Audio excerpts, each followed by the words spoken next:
Class 12 तथा BBS second year अन्तर्गत inventory management or accounting for material च्याप्टरमा छौँ हामी र यस च्याप्टरमा हामी स्टक लेभलसँग सम्बन्धित प्रब्लमहरूको सल्युसन गर्दैछौँ र आज पनि म यहाँहरूसँग स्टक लेभलसँग सम्बन्धितै क्वेसन लिएर उपस्थित भएको छु र आजको क्वेसनमा हामीलाई दिएको इन्फर्मेसनहरू निम्नानुसार छ हैन।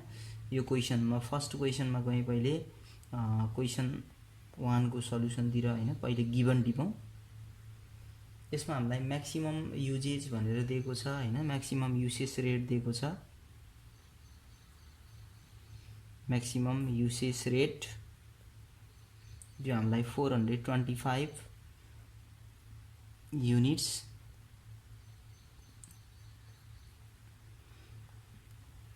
पर वीक भनेको छ हैन। यसरी चाहिँ यो हामीलाई स्ट्यान्डर्ड युसेज रेटहरू जुन युसेज रेट म्याक्सिमम नर्मल र अनि मिनिमम युसेज रेटहरू दिँदा पर वीक दिएको छ। अनि त्यस्तै रिअर्डर पिरियड पनि पर वीकमा दिएको छ भने हामीलाई सिम्पल्ली जसरी हामी पहिले सल्युसन गर्दैछौँ त्यसै गरेर गर्न सकिन्छ। हुन त आजको क्वेसनमा पनि हामीलाई चाहिँ रिअर्डर पिरियड भनेर 4 to 6 वीक दिएको छ। तर यदि हामीलाई लिड टाइम चाहिँ रिअर्डर पिरियड चाहिँ डेमा दिएको भए हामी यसलाई पहिला डेली युसेज बनाउनु पर्थ्यो। त्यो डेली युसेजमा कन्भर्सन गरेर मात्रै हामी सल्युसन गर्न सक्थ्यौँ। एउटा म्याक्सिमम युसेज रेट दियो, त्यस्तै हामीलाई मिनिमम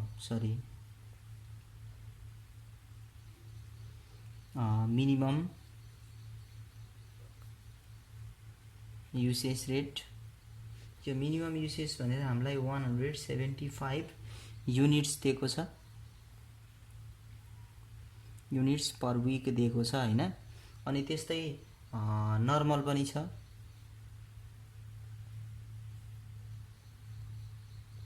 नर्मल युसेज भनेको 300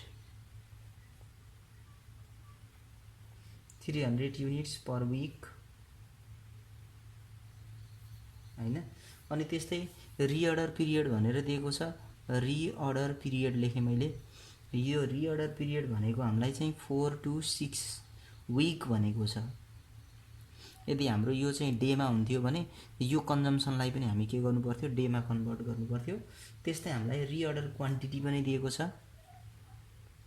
रिअर्डर क्वान्टिटी यो मैले अहिले गिभन टिप्दैछु हैन।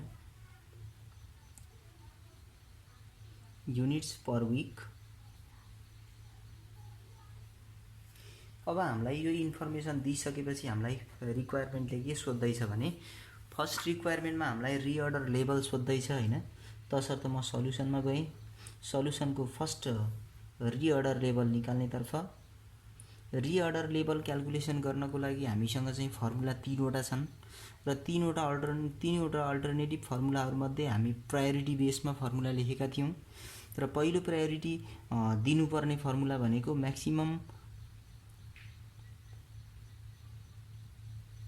Maximum usage into maximum reorder period or lead time भन्ने फर्मुला हामी एप्लाई गर्नुपर्ने हुन्छ। म्याक्सिमम युसेज भनेको अहिले हामीलाई 425 युनिट्स छ। अनि यो 425 इन्टु म्याक्सिमम रिअर्डर पिरियड पनि चाहिन्छ हामीलाई। म्याक्सिमम रिअर्डर पिरियड भनेर हामीलाई यहाँ यो 4 to 6 भनेको छ। तसर्थ 6 वीकलाई हामी चाहिँ के भन्छौँ त भन्दा म्याक्सिमम रिअर्डर पिरियड भन्छौँ। यो दुईटा हामी मल्टिप्लाई गर्छौँ हैन।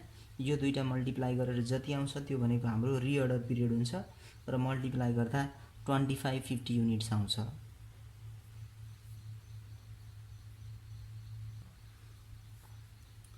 त्यस्तै हामीलाई सेकेन्ड रिक्वायरमेन्टमा सोधेको छ। दोस्रो रिक्वायरमेन्टमा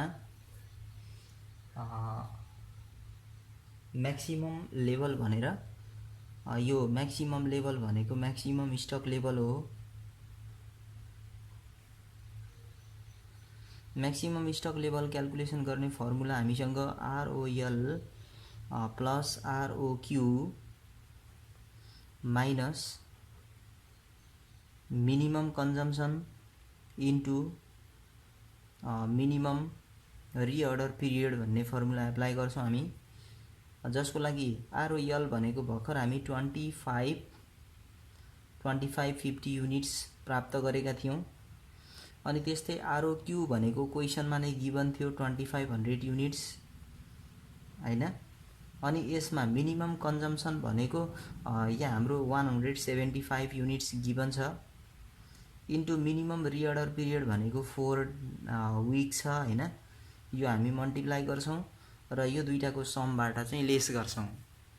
त्यसरी प्राप्त भएको रिजल्ट नै हाम्रो म्याक्सिमम स्टक लेभल हुन्छ। जस्तो 2550 प्लस 2500 हैन, यो दुईवटा एड गर्ने बेलामा हाम्रो चाहिँ 50-50 आउँछ। अनि यसमा चाहिँ यो दुईवटाको मल्टिप्लाई 175 इन्टु 4 गर्छौं, यसो गर्दा 700 आउने रहेछ हैन। यो 700 लाई हामी चाहिँ यहाँबाट लेस गर्छौं, कति आउँछ यसरी 4350 युनिट्स आउँदो रहेछ। यो 4350 युनिट्स भन्नु नै म्याक्सिमम स्टक लेभल हो। त्यस्तै हामीलाई यो भन्दा पछिल्लो अर्को रिक्वायरमेन्टमा हामीलाई मिनिमम लेभल सोधेको छ। थर्ड नम्बरमा मिनिमम स्टक लेभल भन्नु नै मिनिमम स्टक लेभल हो र मिनिमम लेभल क्याल्कुलेसन गर्दा रिअर्डर लेभल अनि माइनस नर्मल कन्जम्सन र नर्मल लिड टाइम मल्टिप्लाई गर्छौं हामी। Normal consumption or usage into normal reorder period अनि यसमा भ्यालु राखौं हैन। आरओएल रिअर्डर लेभल भनेको चाहिँ हाम्रो कति छ भन्दा 2550 छ अनि माइनस नर्मल युसेज भनेको 300 पर विक भनेको छ हैन।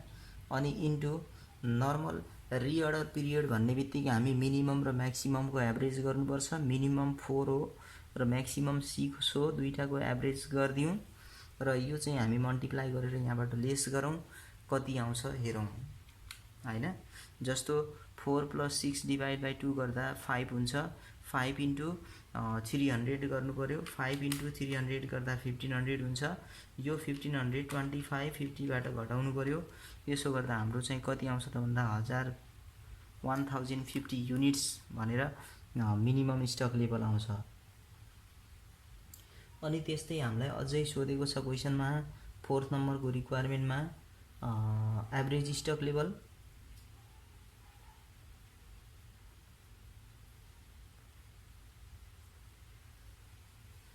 एभरेज स्टक लेभल क्याल्कुलेसन गर्नको लागि हामी एभरेज स्टक लेभल क्याल्कुलेसन गर्दा मिनिमम स्टक लेभल, यसको पनि दुईवटा फर्मुला छ हैन। मिनिमम स्टक लेभल अनि प्लस 1/2 आरओक्यू हैन। आरओक्यू लाई हामी 2 ले डिवाइड गरेर मिनिमम स्टक लेभल चाहिँ एड गरिदियौं भने यो तरिकाबाट पनि हामी एभरेज स्टक लेभल निकाल्न सक्छौं। मिनिमम स्टक लेभल भनेको हाम्रो 1050 अनि प्लस 1/2 अनि आरओक्यू रिअर्डर क्वान्टिटी भनेको हाम्रो 2500 अनि यो दुईटालाई हामी क्याल्कुलेसन गरेर देखायौं भने 1050 माइनस 1250 यो गर्दा हाम्रो 2300 युनिट्स आउँदो रहेछ। यो 2300 युनिट भनेको नै हाम्रो के भयो त भन्दा एभरेज स्टक लेभल भयो। अल्टरनेटिभली अर्को तरिकाबाट पनि हामी सल्युसन गर्न सक्छौं हैन। मिनिमम स्टक लेभल र म्याक्सिमम स्टक लेभललाई जोडेर हामी डिवाइड बाइ 2 गर्यौं भने पनि त्यहाँबाट हामी एभरेज स्टक लेभल प्राप्त गर्न सकिन्छ। त्यसैगरी म क्वेशन नम्बर 2 दोस्रो क्वेशनको सल्युसनतिर लाग्छु। यो क्वेशनमा चाहिँ हाम्रो इन्फर्मेसन दिने बेलामा के दिएको छ भने कस्ट अफ र मेटेरियल भनेर पर युनिट कस्टको रेट दिएको छ, कन्जम्सन पर डे भनेर दिएको छ 160 युनिट्स भनेर, अनि 360 डेज इन अ इयर भनेर हामीलाई अपरेटिङ डेज पनि दिएको छ। लिड टाइम भनेर 30 र 45 पनि गिभन छ। अनि कस्ट अफ अर्डरिङ मटेरियल भनेर अर्डरिङ कस्ट पनि दिएको छ 600 पर युनिट पर अर्डर भनेर। क्यारिङ कस्ट भन्छ 20% अफ इन्भेन्ट्री भ्यालु। अनि मिनिमम स्टक लेभल भनेर 50 डेज कन्जम्सन दिएको छ। र यो क्वेशनमा हामीलाई म सिधै सल्युसनतिर लागे र यो क्वेशनमा पहिलो हामीलाई के भन्छ भने मिनिमम मिनिमम स्टक लेभल भनेको छ हैन।